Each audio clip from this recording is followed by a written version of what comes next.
अब जब डैशबोर्ड होता है तो आपके पास यहाँ पे सबसे पहले यूजर नेम होता है, कौन सा यूजर ऐड है, नंबर 1। नंबर 2 आपके पास यहाँ पे साइट पे यहाँ से आप जा सकते हैं, ठीक है।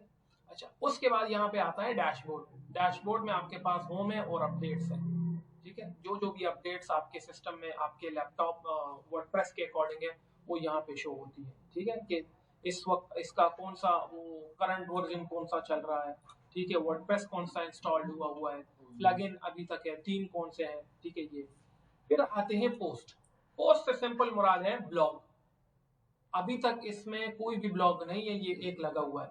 अब इसके नीचे भी 4 ऑप्शन होती है, edit, quick edit, crash means delete, और व्यू मीन देखना, ठीक है।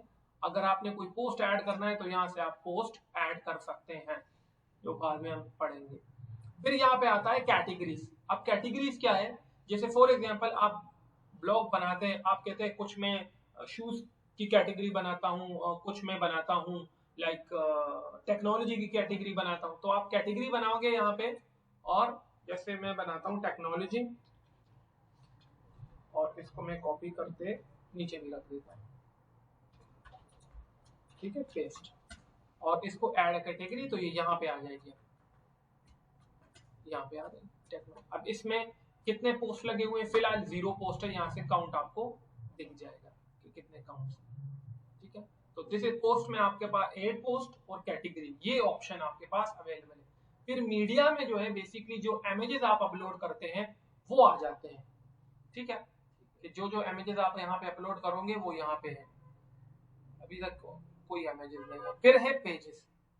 फिर पेजेस में जैसे होम है, अबाउट है, कॉन्टैक्ट है, ये सारे पेजेस यहाँ पे आप बना भी सकते हैं, एड अ पेज आप क्रिएट भी कर सकते हैं, ठीक है।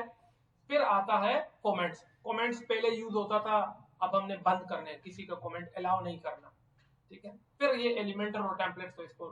फिर अपीयरेंस में आता है थीम और एडिटर। थीम वही है, जैसे फॉर एग्जांपल जो अभी आपके पास अवेलेबल थीम है वो ये 3 है, और अगर आपने कोई थीम ऐड करना है तो आप यहाँ से सर्च करके जो थीम आपको चाहिए, चाहे वो शॉपिंग का हो, चाहे वो कंस्ट्रक्शन का हो, वो आप इंस्टॉल कर सकते हैं। फिर आते हैं बात प्लगइन्स पे। जो भी चीज आप इंस्टॉल करना चाहते हो न्यू अपने वेबसाइट में एडिट करने के लिए, जैसे आप एलिमेंटर इंस्टॉल करते हो तो यहाँ आ जाती है, कोई भी चीज जो आप इंस्टॉल करते हो वो यहाँ पे आती है, इंस्टॉल्ड और ऐड न्यू। फिर है यूजर्स।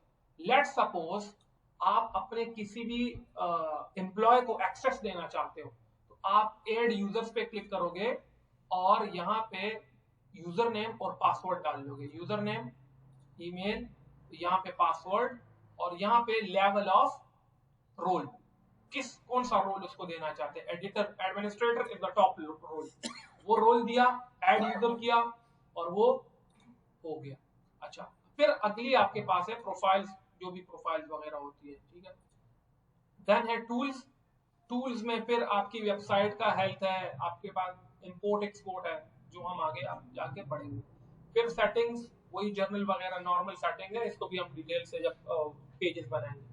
और लाइट स्पीड कैशे क्लियर करना है। कैशे में से होते क्या है, देखिए कोई भी बंदा मेरी वेबसाइट पे आता है, और जब मेरी वेबसाइट पे आ जाता है ना, तो जो ब्राउजर है, जो वो सारा डेटा उसके सिस्टम पे सेव कर लेता है, उसकी वेबसाइट उसके, जब वो कोई भी बंदा, अब लेट सपोज मैं इस वेबसाइट पे आया और यहाँ पे आया, तो ये जो वेबसाइट है ना, ये मेरे इस ब्राउजर में सेव हो गई है, अगर इन्होंने कैशे लगाया हो।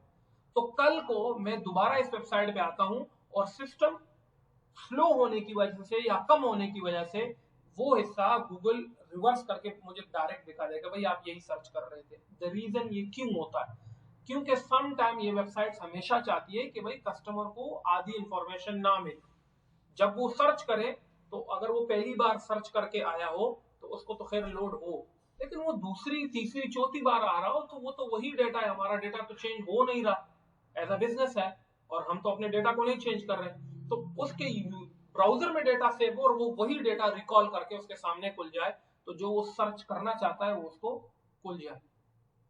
That for that cache